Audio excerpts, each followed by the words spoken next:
The first thing to know about the duck dive is that the duck dive is really, really hard. So those Billabong DVDs and Roxy ads you may have seen that sort of give the impression that duck diving is somehow glamorous and sexy and oh my god, it's so easy. That is not true. The duck dive is really, really difficult. However, in this video I'm going to break it down for you. It does come with the caveat though that it requires quite a lot of practice. So you can break the duck dive down into 4 phases. Phase 1 is the approach, phase 2 is sinking the board, phase 3 is sinking the body, and phase 4 is the scoop. So starting with the approach, and this basically just means paddle really fast at that wave. Try and get as much momentum as you can. The more momentum you have, the easier it's going to be. So think of the duck dive as an attacking maneuver. Timing is crucial because you want to make sure you're in position under the wave when the wave goes over you, and you want to also make sure that you make the most of all that speed that you've gathered. So on a normal small wave, I'm going to start my duck dive when the nose of the board is about several meters from the wave. On a bigger wave, I'm going to start my duck dive a little bit sooner because a bigger wave is going to be traveling at a faster speed. So phase 2 is sinking the board, and the way that you do that is you want to grab the board by the rails, back by your ribs here. Don't grab the board in front of you, even though it's tempting to do that. That'll give you problems further down the line. Grab it back by your ribs, sort of roughly in line with your pop-up hands, and you've got to push really hard. I always like to think of the Salt and Pepper song, Push It. Push it. Push it good. Push it. Push it real good. I find that that really helps to remind me how much effort I've got to put into it. And I think a lot of people who struggle with the duck dive, this is where they're getting it wrong. They're just not pushing down hard enough through the arms. Your board should be entering the water at a 45-degree angle.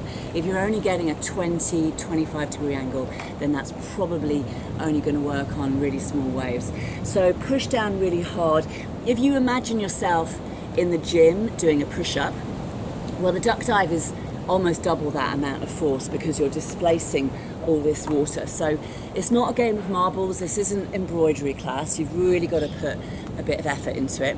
And at the same time as you push down with your arms, also bring one knee onto the back of the board. So my knee lands around the front of my tail pad, and that's going to help me to sink the tail pad. It also means that I've got 3 points of contact on the board, so it's going to give me good stability as well.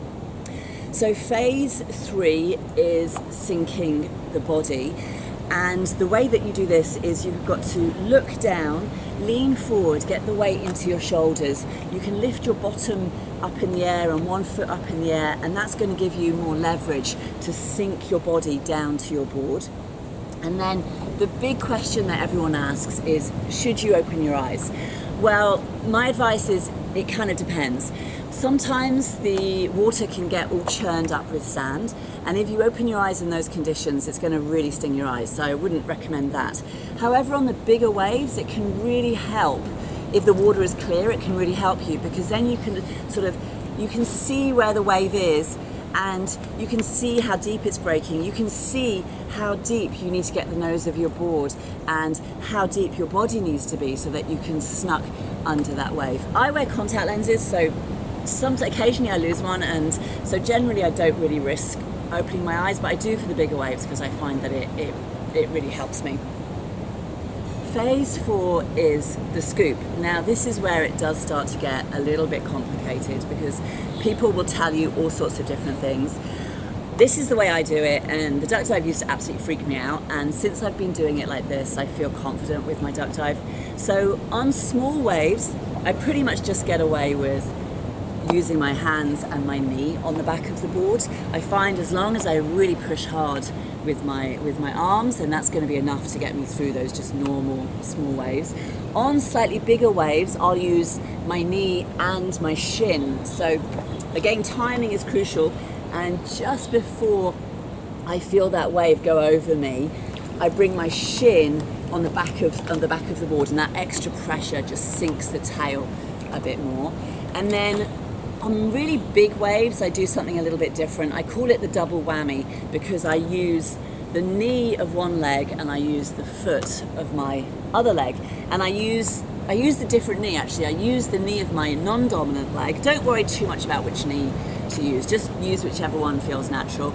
But I use the knee of my non-dominant leg, and then just before I feel that wave going over me, I bring the ball of my foot right at the back of my tail pad and I press down and I try and hold down and I follow through with it, just because I want to get that tail really nice and deep. So I sort of feel like I'm unleashing both barrels on those bigger waves. I'm using the knee and the foot. And the golden rule in the duck dive really is that when that wave is going over you, you want to make sure that your tail is lower than the nose of the board, or at least try to get the board parallel with the ocean surface. Because if your tail is too high, what happens is the wave will grab the back of your board and it will push you rather unceremoniously towards the beach. And it's really demoralizing. It's like, oh, you're getting kind of like dragged in the opposite direction. So make sure you've got that tail really nice and low.